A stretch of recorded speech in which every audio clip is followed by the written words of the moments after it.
अब हम स्टार्ट करते हैं हमारा नेक्स्ट चैप्टर नंबर 6 जो कि है congenital malformations of the year. इस चैप्टर में जो है हम कंजेनाइटल मैलफॉर्मेशंस में ये सारे कंटेंट जो है वो करेंगे, ठीक है। उसके बाद जो है हम congenital malformations of the external year के बाद मिडल ईयर और फिर इनर ईयर की करेंगे। तो सबसे पहले है हमारे पास congenital malformations of the external ear. More extensive congenital defects जो होते हैं ना एक्सटर्नल ईयर के, वो एसोसिएटेड हो सकते हैं मिडल ईयर की भी एनॉमलीज़ के साथ, इनर ईयर की, फेस की एनॉमली या लोअर जॉ की एनॉमली। यहाँ पे फॉलोइंग कॉमन कंजेनाइटल मैलफॉर्मेशंस हैं एक्सटर्नल ईयर की। सबसे पहले है प्री ऑरिकुलर साइनस या सिस्ट। प्री ऑरिकुलर साइनस जो है ना वो बनता है जब फेलियर हो जाता है of complete fusion between the first and second brachial arch elements in the auricle. ठीक है, हमें पता है कि हमारा जो ऑरिकल है ये first and second branchial arc से बनता है। तो जब उस फर्स्ट और सेकंड ब्रेकियल आर्क की इनकम्प्लीट फ्यूजन होगी या फिर वो फ्यूज़ ही नहीं पाए होंगे, फेलियर हो जाएगा, तो फिर प्री ऑरिकुलर साइनस एक बन जाएगा। अब इस प्री ऑरिकुलर साइनस की जो एक्सटर्नल बाहर की तरफ ओपनिंग होगी ना, वो कहाँ पे होती है? Between the tragus and cross helix. ये देखिए, ये ट्रैगस और ये होता है क्रस हेलिक्स, ठीक है। इन इसके और इस ट्रैगस के दरमियान ये इसकी एक्सटर्नल ओपनिंग होगी। अब जो इसके अंदर वाला वो जो ट्रैक है ना, उसमें सिस्ट भी डेवलप कर सकती है। यूजुअली ये सिम्टम्स प्रोड्यूस नहीं करता, सिवाय एक हमें बस एक ये विजिबल ओपनिंग नज़र आती है फ्रंट ऑफ द ईयर पे, ठीक है। हाउएवर साइनस या ये जो सिस्ट है जो यहाँ पे होगी वो इन्फेक्टेड हो सकती है और फिर वो सिम्टम्स प्रोड्यूस कर सकती है, ठीक है। अगर हम 6.2 में देखें तो यहाँ पे हमें एक इन्फेक्टेड प्री ऑरिकुलर साइनस नज़र आ रहा है, ठीक है। ये अब उसमें इन्फेक्शन हो गया है। फिर कह रहा है कि इन सिम्टम्स में हमें क्या क्या मिलेगा? पेन होगा पेशेंट को, स्वेलिंग होगी जैसे इस फिगर में नज़र आ रहा है, रेडनेस भी, डिस्चार्ज मिलेगा, ठीक है। जब हम इन्फेक्शन को ट्रीट कर लेंगे तो complete surgical excision of the cyst करेंगे, सिस्ट को मतलब सारा एक्सरसाइज करेंगे, और साइनस ट्रैक की भी एक्सीजन कर लेंगे, कंप्लीट सर्जिकल एक्सीजन, ठीक है। पहले लेकिन इन्फेक्शन को सही करना है। अब आते हैं दूसरी एक्सटर्नल ईयर की कंजेनाइटल मैलफॉर्मेशन जो कि atresia of the external auditory meatus, ठीक है। अट्रेजिया जो है किसी भी ओपनिंग की एब्सेंस हो जाए या नैरोइंग हो जाए तो उसको हम अट्रेजिया कहते हैं, ठीक है। तो अट्रेजिया जो है इसमें कैरेक्टराइज होता है ये by non canalisation of the external auditory canal. ये कनाल जो होती है ना हमारे एक्सटर्नल, उसमें वो कनालाइजेशन ही नहीं होती, ठीक है, मतलब वो बंद होती है कंजेनाइटली। इस फिगर में देखें, ये अट्रेजिया ऑफ द एक्सटर्नल ऑडिटरी कनाल दिखाया गया, ये बिल्कुल ये बंद है एक्सटर्नल कनाल, एब्सेंस है ऑफ द कनालाइजेशन, ठीक है। अच्छा, तो अब जो ये कंडीशन है ना ये माइक्रोशिया के साथ एसोसिएटेड होती है, यानी इन पेशेंट्स का जो कान है ना वो छोटा होता है। उसके बाद कह रहा है कि वो पेशेंट जिसको कंडक्टिव डेफनेस है तो एग्जामिनेशन पे हमें absence of the external auditory meatus मिलेगा, ठीक है। जाहिर सी बात है, तो वही बंद है तो उसको कंडक्टिव डेफनेस है, कंडक्शन ही नहीं हो रही साउंड की। इसको हम कैसे ट्रीट करेंगे? हम रिकॉन्स्ट्रक्टिव सर्जरी करेंगे of the external auditory canal. Restoration surgery यानी किसी भी पार्ट बॉडी की जो है उसका फंक्शन वगैरह जो लॉस्ट हो चुका है डिजीज़ की वजह से, तो उसको हम रीस्टोर करें, ठीक है। तो वो हम करेंगे। तीसरी डिजीज़ आती है हमारे पास कंप्लीट और partial absence of the auricle, ठीक है। पिना की जो एनामलीज होती है ना वो या तो होती है जब 6 ऑरिकुलर ट्यूबरकल्स जो हैं उनकी डेवलपमेंट का फेलियर हो जाए, ठीक है। एमडीओ में हमने पढ़ा कि पिना जो है कैसे डेवलप करता है, जो ट्यूबरकल्स पहले होते हैं, तो उन 6 ट्यूबरकल्स की डेवलपमेंट में कोई फेलियर हो जाता है तो पिना की जो है ना डेवलपमेंट में कोई एनामली आ जाती है। एनोशिया क्या है? एनोशिया का मतलब याद रखेंगे, कंप्लीट एब्सेंस ऑफ द पिना इज कॉल्ड एनोशिया, पिना ही ना हो, तो ये इस कंडीशन को भी हम रिकॉन्स्ट्रक्टिव सर्जरी से ट्रीट करेंगे। फिर है एक्सेसरी ऑरिकल। जाहिर सी बात है, एक्सेसरी मतलब एक्स्ट्रा ऑरिकल होगा, कान होगा, ठीक है। जैसा हमने पहले बताया कि पिना जो है वो 6 ट्यूबरकल्स से डेवलप करता है, पहली और सेकंड आर्च से जो बनते हैं, फिर वो साथ में फ्यूज़ करते हैं, ठीक है। कभी कभार ऐसा होता है कि इनमें से एक जो है ना वो फेल कर जाता है फ्यूज़ नहीं हो पाता, ठीक है, और एक एक्सेसरी ऑरिकल बना देता है, तो उसको भी हम जो है वो surgical removal of that part से ही ट्रीट करेंगे, यानी उसको हम सर्जिकली बस रिमूव कर देंगे। ये देखें, इसमें ये इसका एक्सेसरी ऑरिकल बन गया है पेशेंट का, ठीक है, जो इसका ट्यूबरकल सही से फ्यूज़ नहीं हो पाए और वो अलग से एक कान बन गया है। यहाँ पे हमने बात की थी कि अट्रेजिया हो जाता है तो ये पेशेंट जो एसोसिएट होते हैं माइक्रोशिया के साथ। देखिए, माइक्रोशिया इस तरह से छोटा सा कान होता है पेशेंट का। लास्ट एनामली है हमारे पास, एनामलीज ऑफ द साइज और शेप ऑफ द पिना। अब माइक्रोशिया जो मैंने अभी आपको बताया मतलब स्मॉल पिना, बैट ईयर या फिर लॉप ईयर जो है ये अनयूजुअली बिग ईयर होता है। आउटवर्डली प्रोजेक्टिंग बना होता है उसमें। ये हो गया माइक्रोशिया, ठीक है। जबकि यहाँ पे ये हो गया बैट ईयर या लोप ईयर भी कहते हैं, जिनका बड़ा कान, ठीक है। तो ये साइज़ की एनामलीज होती हैं कान की। ट्रीटमेंट इसका जो है, इसमें प्लास्टिक रिकॉन्स्ट्रक्टिव सर्जरी करेंगे। अब हम आ जाते हैं हमारे नेक्स्ट टॉपिक पे, जो कि है congenital malformations of middle ear, ठीक है।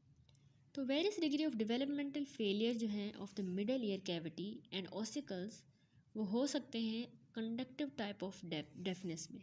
मतलब कंडक्टिव टाइप ऑफ डेफनेस वो जाके करवा सकते हैं, क्योंकि ऑसिकल्स की कोई एबनॉर्मलिटी है या मिडल ईयर कैविटी की डेवलपमेंट में कोई भी अगर एबनॉर्मलिटी आ जाती है, तो ये बायलेटरल भी हो सकता है, ये यूनिलेटरल भी कंडीशन हो सकती है, ठीक है।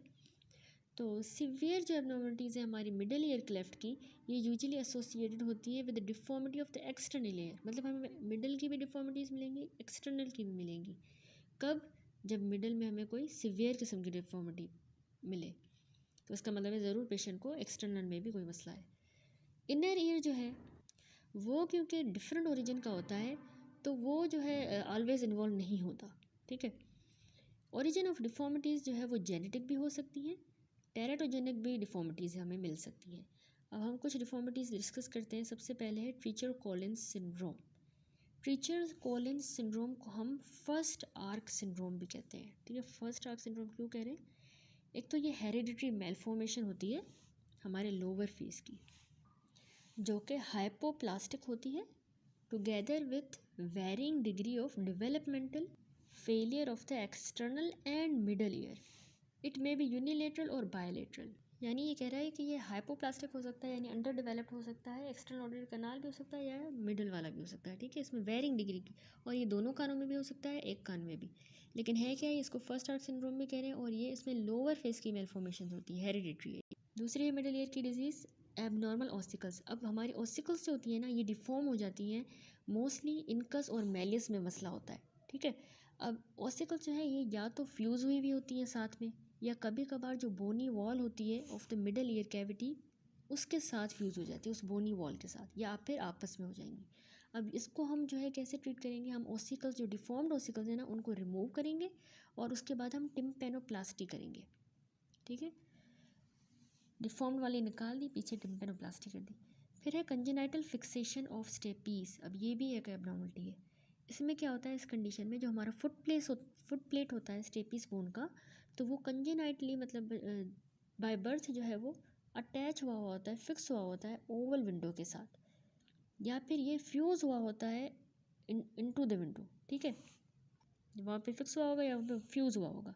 अब इसको जो है हम स्टेपीज मोबिलाइजेशन ऑपरेशन करके और ठीक करेंगे, क्योंकि उसको मोबिलाइज करना होता है ना, इम्पिडेंस वाली मैचिंग करनी होती है, इसका फंक्शन होता है स्टेपीज बोन का। तो वो फिक्स होगी तो वो कैसे होगा, तो हमने स्टेपीज मोबिलाइजेशन ऑपरेशन करना होगा कंजेनाइटल फिक्सेशन ऑफ स्टेपीज में। अदर्स डिजीज़ पे आते हैं, तो अदर जो एनाटॉमिकल एबनॉर्मलिटीज़ है ना, वो डेफनेस नहीं करवाती, जो नहीं करवाती वो जो है इनकाउंटर होती हैं during operation in the middle year. मतलब हम मिडल ईयर का जब ऑपरेशन कर रहे होते हैं, तब जो है इस तरह की एबनॉर्मलिटीज़ आ सकती हैं, हो सकती हैं एनाटॉमिकल एबनॉर्मलिटीज़, जो कि डेफनेस लेकिन नहीं करवाती। जैसे dehiscence of the facial nerve canal, यानी उसमें कोई बोनी डिफेक्ट आ जाए फेशियल नर्व के कनाल में, या dehiscence in the floor of the tympanic cavity, ठीक है, उस कैविटी के फ्लोर में कोई आ जाए, या परसिस्टेंट स्टेपीडियल आर्टरी में एक्सेट्रा। तो ये बाकी जो है ना ऑपरेशन के दौरान भी एबनॉर्मलिटीज़ हो सकती हैं, किसकी? मिडल ईयर की। इस फिगर में ट्रीचर कोलिन सिंड्रोम का पेशेंट दिखाया गया। देखें इसमें जो है इसको जॉ की कोई एबनॉर्मलिटी है, और इसकी ईयर भी देखें कैसे एबनॉर्मल हमें नज़र आ रहे हैं। उसके बाद है congenital malformations of the inner ear पे अब आ जाते हैं। तो बोनी और मेम्ब्रेनस जो हमारा पार्ट होता है ना लेब्रिंथ का, वो एब्सेंट भी हो सकता है, या उसमें सिर्फ रूडिमेंट्री डेवलपमेंट भी मिल सकती है हमें, ठीक है, यानी थोड़ी बहुत हुई होगी। तो 4 एनाटॉमिकल टाइप्स जो है यहाँ डिस्क्राइब हुई हैं। एक है शेप डिस्प्लेजिया, ये इन्वॉल्व करता है सैक्यूल को और कोक्लिया को, ठीक है, इनमें होगा। और ये ना 70% ऑफ द हेरिडिटरी डेफनेस के केसेस इसकी वजह से होते हैं, शेप डिस्प्लेजिया की वजह से। उसके बाद है नंबर 2 मोंडिनी डिस्प्लेजिया। मोंडिनी डिस्प्लेजिया में क्या होगा कि जो हमारी कोक्लियर डक्ट होती है ना, वो रिड्यूस हो जाएगी to 1.5 turns, and organ of corti may be absent. अब वो ऐसे जो कोक्लियर डक्ट बनती है ऐसे ऐसे करके, उसकी फिर एपेक्स होती है, बेस होती है, तो वो बिल्कुल थोड़ी सी होगी, मतलब 1/2 तक वो रिड्यूस हो जाएगी, वो कोक्लियर डक्ट ज़्यादा बड़ी नहीं होगी। और उसमें जो ऑर्गन ऑफ कोटा होते हैं ना, वो होंगे ही नहीं। तो ये है मोडिनी डिस्प्लेजिया। तीसरी है बिंग सेबिनमैन डिस्प्लेजिया, ठीक है, बिंग सेबिनमैन डिस्प्लेजिया। अब इस कंडीशन में ना हमारा जो मेम्ब्रेनस लेबिरिंथ होता है ना, वही अंडर डेवलप्ड होगा, मेम्ब्रेनस लेबिरिंथ जो बोनी के अंदर होता है। चौथी कंडीशन है माइकल डिस्प्लेजिया। तो इसमें जो है total absence of the bony labyrinth हमें मिलेगी, ठीक है। माइकल में बोनी लेबिरिंथ नहीं होगा, बिंग सेबिनमैन डिस्प्लेजिया में मेम्ब्रेनस लेबिरिंथ नहीं होगा, शेप डिस्प्लेजिया में जो है सैक्यूलर कोक्लिया होंगे इन्वॉल्व, और मोडिनी डिस्प्लेजिया में कोक्लियर डक्ट जो है वो रिड्यूस हो जाएगी और ऑर्गन ऑफ कोटाई मौजूद ही नहीं होंगे। That's it. ये है इनर ईयर की कंजेनाइटल मेलफॉर्मेशंस। ये अच्छी तरह से आपको याद हो, ये बहुत इंपॉर्टेंट है, इनके नाम्स भी अच्छी तरह से याद हो। उसके बाद अब हम कुछ आ जाते हैं चैप्टर की समरी और की पॉइंट्स पे। यहाँ पे कह रहा है कि कंजेनाइटल मेलफॉर्मेशंस जो है ना, वो किसी भी पार्ट ऑफ ईयर में हो सकती हैं, जैसा कि हमने देखा।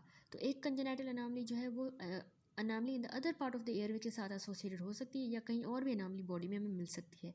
अब अनामलीज जो एक्सटर्नल और मिडल ईयर की हैं वो कंडक्टिव टाइप ऑफ डेफनेस कराएंगी, जबकि हमें पता है कि कोक्लिया की जो होंगी अनामलीज तो वो परसेप्टिव यानी sensory type of deafness करवाएंगी।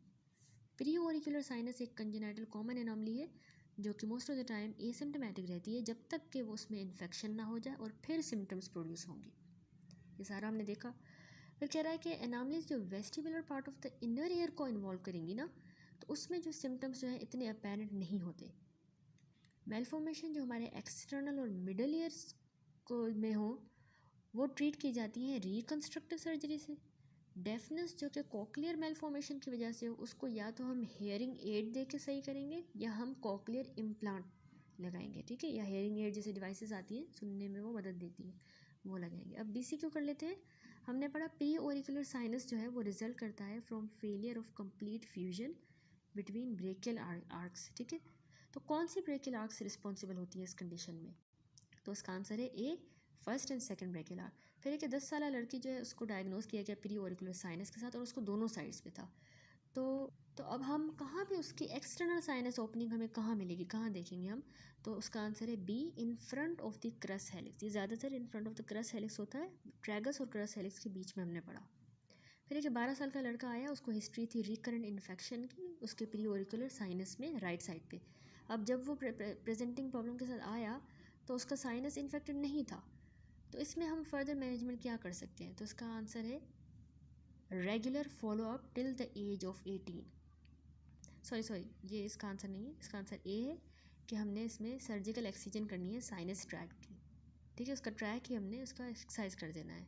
Opening की भी सर्जिकल एक्सीजन करेंगे और पूरा ट्रैक की भी एक्सरसाइज कर देंगे। लास्ट BCQ है कि what is the name for Treacher Collins syndrome, other name. उसका अदर नेम है फर्स्ट आर्क सिंड्रोम, क्योंकि इसमें वो मसला होता है, वो मेलफॉर्मेशन होती है जो उन स्ट्रक्चर्स को अफेक्ट करती है, उन स्ट्रक्चर्स में मतलब मेलफॉर्मेशन होती है जो कि फर्स्ट आर्क से बनते हैं, इसलिए इसका नाम है फर्स्ट आर्क सिंड्रोम।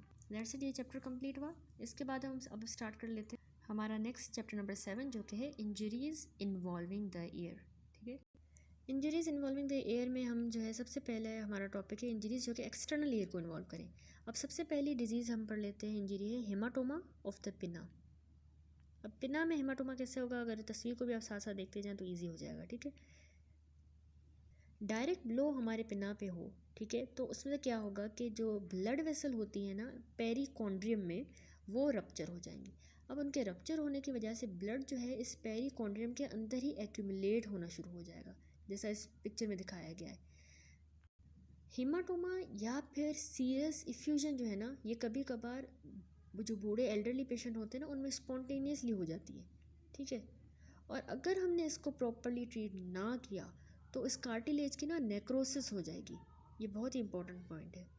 ऐसा क्यों हो रहा है? क्योंकि ये कार्टिलेज जो होता है ना, इसको अपनी न्यूट्रिशन मिलती ही पेरिकॉन्ड्रियम से है। नेक्रोस कार्टिलेज जो है वो अब्जॉर्ब हो जाएगा और रिप्लेस हो जाता है फाइब्रस टिश्यू के साथ। अब उसकी वजह से जो है ना एक बहुत ही बुरा किस्म का बैडली डिफॉर्म्ड लोब्यूलेटेड ऑरिकल बन जाएगा, जिसको हम कहते हैं कॉलीफ्लावर ईयर। इस पिक्चर में देखिए, यहाँ पे ये हमें कॉलीफ्लावर ईयर नज़र आया है, बॉक्सर्स ईयर भी कहते हैं हम इसको। तो ये जो है इसमें नेक्रोसिस वगैरह होने के बाद जो जब स्कार वगैरह बना, जब हेमाटोमा हुआ तो उसमें फिर दोबारा से फिर हीलिंग की तरफ आया, तो फिर फाइब्रस टिश्यू बन के स्कार बन गया है। जो कॉलीफ्लावर ईयर है। यानी नेक्रोज कार्टिलेज जो है ना वो फिर रिप्लेस हुआ फाइब्रस स्कार से और फिर ये इस तरह का कॉलीफ्लावर ईयर बना। अब ये कंडीशन जो है ना वो बॉक्सर्स में बहुत कॉमन है क्योंकि उनको रिपीटेड ट्रॉमा हो रहा होता है, ठीक है। तो इसलिए इसका नाम हमने बॉक्सर ईयर भी रखा है।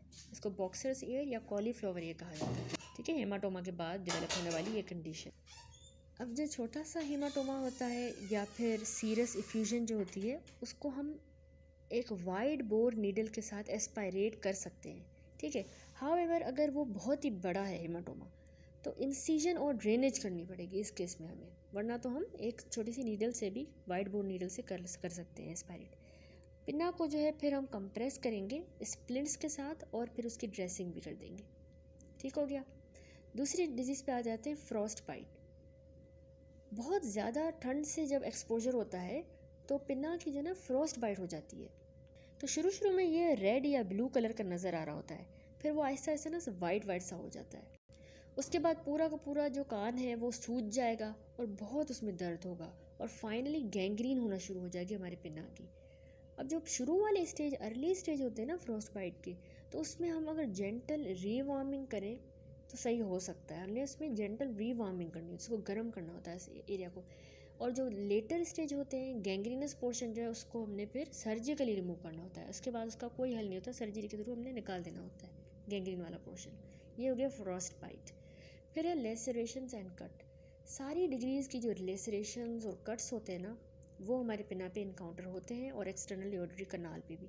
तो उनको हम प्राइमरी सूचरिंग की मदद से सही करते हैं या हम रिकन्स्ट्रक्शन कर लेते हैं later on accordingly. With 7.3 figure में देखिए यहाँ पे कट्स हैं पिना पे आफ्टर अ डॉग बाइट, इस वाले में।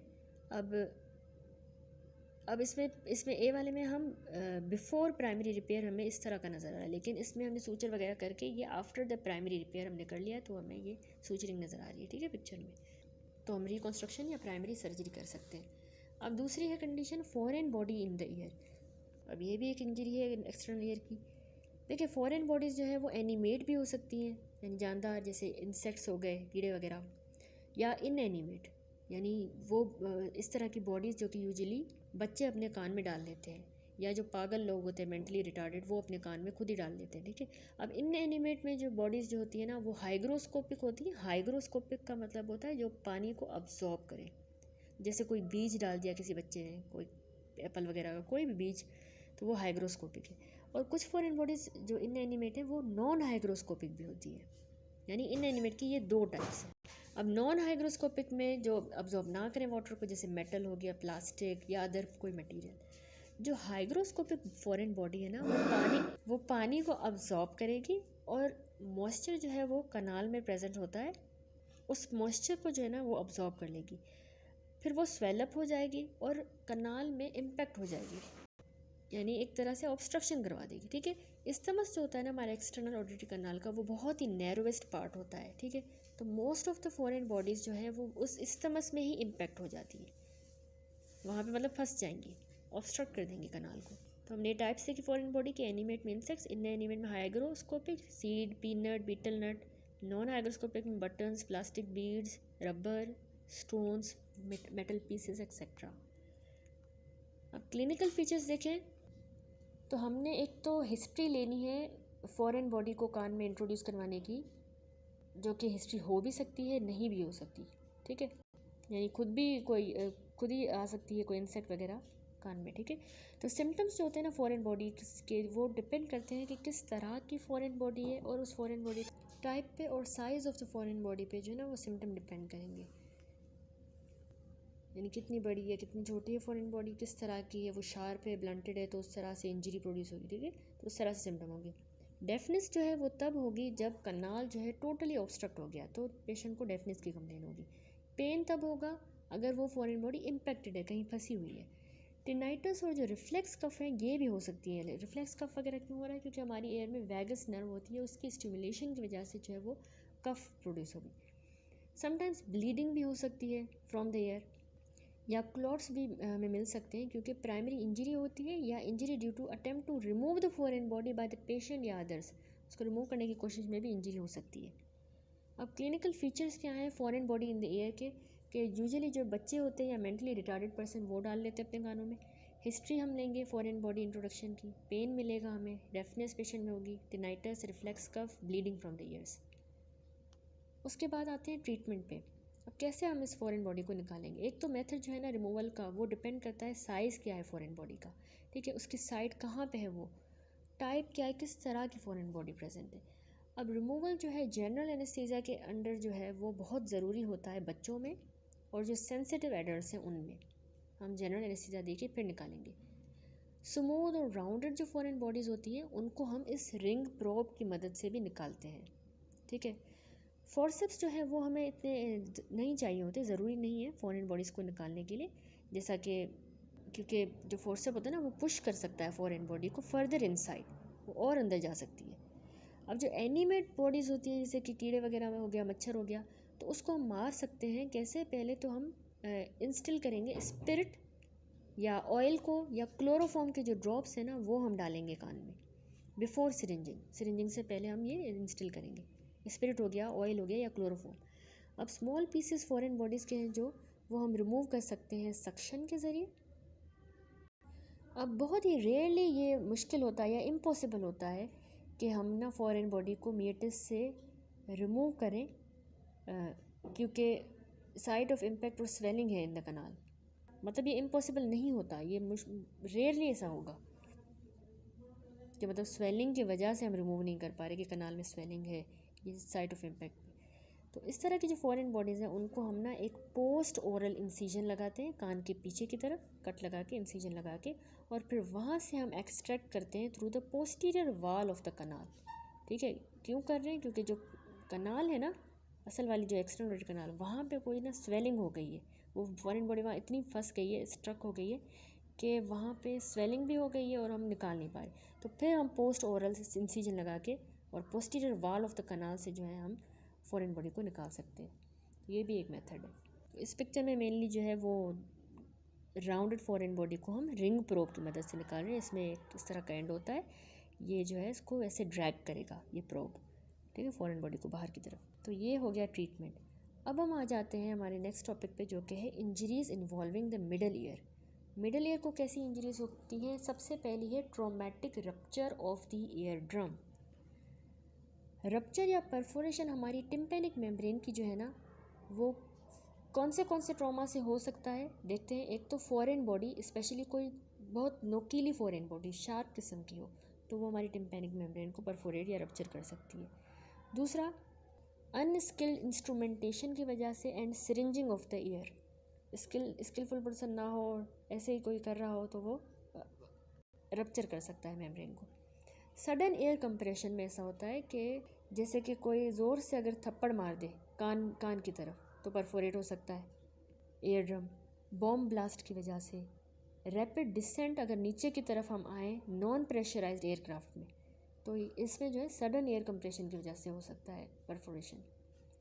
दूसरा है sudden fluid compression as occur in the under water swimming without proper protection, तो उसमें फ्लूइड कंप्रेशन होती है। फ्लूइड जो है वो कंप्रेस होके कंप्रेशन फोर्स देगा हमारी टिम्पेनिक मेम्ब्रेन पे और उसको परफोरेट कर देगा। टेम्पोरल बोन का अगर फ्रैक्चर हो जाए तो उससे भी परफोरेशन होगी। फोर्सफुल इन्फ्लेशन हम करें of the middle ear by Valsalva manoeuvre, specially if the tympanic membrane is thin. Tympanic membrane ही थिन है और ऊपर से वेल्सल्वा मैन्यूवर करके फोर्सफुल इन्हेलेशन करें हम, इन्फ्लेशन तो मिडल ईयर की, तो उससे भी टिम्पेनिक मेम्ब्रेन जो है वो फट सकती है। अब पेशेंट आएगा हमारे पास, हिस्ट्री ऑफ ट्रॉमा हुआ है उसको, कान में कोई ट्रॉमा वगैरह, और उस ट्रॉमा की वजह से जो है वो बहरा हो गया, उसको टिनाइटिस भी हो रहा है, उसको ब्लीडिंग भी हो रही है, और कभी कभी उसको ना चक्कर आते हैं, वर्टाइगो भी होता है। तो इस तरह से हमारे पास वो पेशेंट आएगा। जब हम एग्जामिनेशन करेंगे ना, तो हमें टिम्पेनिक मेम्ब्रेन जो है वो रप्चर्ड मिलेगी, कंजेस्टेड होगी, और उसके ना इरेगुलर मार्जिन्स होंगे। इस फिगर में देखिए, यहाँ पर ट्रॉमेटिक परफोरेशन दिखाई गई है टिम्पेनिक मेम्ब्रेन की, विथ ब्लड क्लॉट भी हमें नज़र आ रहा है, ठीक है। फ्रेश ब्लीडिंग या ब्लड क्लॉट्स जो हैं वो एक्सटर्नल ऑडिटरी कनाल में भी हमें मिल सकते हैं, क्योंकि टिम्पेनिक मेम्ब्रेन फट गई है तो वहाँ पे बाहर आ सकता है ब्लड वगैरह। अब इसका जो ट्रीटमेंट है उसमें क्या आता है कि हमने एक तो प्रोफाइलेक्टिक एंटीबायोटिक देने हैं ताकि इन्फेक्शन से बचा जा सके। एयर ड्रॉप्स जो होते हैं ना, वो याद रखिएगा कि कॉन्ट्रा इंडिकेटेड होते हैं इस तरह के केसेस में। इसके अलावा स्विमिंग, ड्राइविंग हो गई, वेलसेल्वा मैन्योवर जो है ना, इसको हमने लाजमी अवॉइड करना है ताकि इन्फेक्शन जो है ना वो मिडल ईयर में ना चला जाए, उससे प्रिवेंट करना है। ये चीज़ें जो है अवॉइड करनी है, swimming, driving and Valsalva manoeuvre. Plugging of the external urinary canal जो है हम एडवाइस करेंगे by sterile lubricated swab during bath to avoid entry of water into the middle ear. हमने मतलब पेशेंट को कहना है कि कान में अब पानी ना जाए किसी भी तरह के, तो हमने उससे लुब्रिकेटेड स्वाब जो है ना, स्टेराइल लुब्रिकेटेड, वो दे के और उसके जो कान है उसको बंद करना है, उसको प्लग करना है, ठीक है, स्पेशली बाथ के दौरान। बहुत सी जो ट्रोमेटिक परफोरेशन होती है ना टिम्पैनिक मेम्ब्रेन की, वो खुद ही ठीक हो जाती है, हील कर जाती है स्पॉन्टेनियसली। मायरिंजोप्लास्टी की जाती है, ये सर्जरी है मायरिंजोप्लास्टी। अगर परफोरेशन जो है वो 4 से 6 हफ्तों के बाद भी खुद ही ठीक नहीं हो रही, तो फिर हम मायरिंजोप्लास्टी करेंगे 4 से 6 हफ्तों के बाद। अब हमने ट्रीटमेंट देखा traumatic rupture of the ear drum का, एक तो prophylactic antibiotic, ear drops contraindicated है, स्विमिंग नहीं करनी, ड्राइविंग नहीं करनी, वेलसेल्वा मैन्योवर नहीं करना, प्लग करना है कनाल को नहाते वक्त, और मायरिंजोप्लास्टी जो है अगर परसिस्टेंट परफोरेशन है तो मायरिंजोप्लास्टी करेंगे। अब आते हैं नंबर 2 जो कि सेकंड डिजीज़ है मिडल ईयर की, ट्रॉमेटिक। यह है traumatic dislocation of the ossicular chain. देखिए, डिसलोकेशन या डिसकनेक्शन हमारी ऑसिक्यूलर चेन का कॉज होता है डायरेक्ट या indirect trauma to the head and temporal bone, या सर को लगे चोट या टेम्पोरल बोन को, वो डायरेक्ट भी हो सकता है, इनडायरेक्ट भी। अब इनकस और स्टेपीज के दरमियान का जो इंक्यूडोस्टेपीडियल जॉइंट होता है ना, वो ज़्यादातर डिसलोकेट हो जाता है, मोस्ट कॉमन साइट है इसकी, ठीक है। पेशेंट आएगा हमारे पास कि उसको ट्रॉमा की हिस्ट्री है, उसके बाद उसको मॉडरेट टू सीवियर डेफनेस हो गई, वो बहरा हो गया। अब एग्जामिनेशन पे हमें टिम्पैनिक मेम्ब्रेन तो बिल्कुल नॉर्मल नज़र आएगी। प्योर टोन ऑडियोमेट्री जो टेस्ट मैंने आप लोगों को बताई वो हम करेंगे, और इम्पीडेंस ऑडियोमेट्री जो है वो हमें कैरेक्टरिस्टिक चेंजेस हमें मिलेंगे उन दोनों में। प्योर टोन ऑडियोमेट्री पे हमें जो है कंडक्टिव डेफनेस मिलेगी विथ एयरबोर्न गैप भी होगा। On impedance, there is high peak compliance curve with normal mid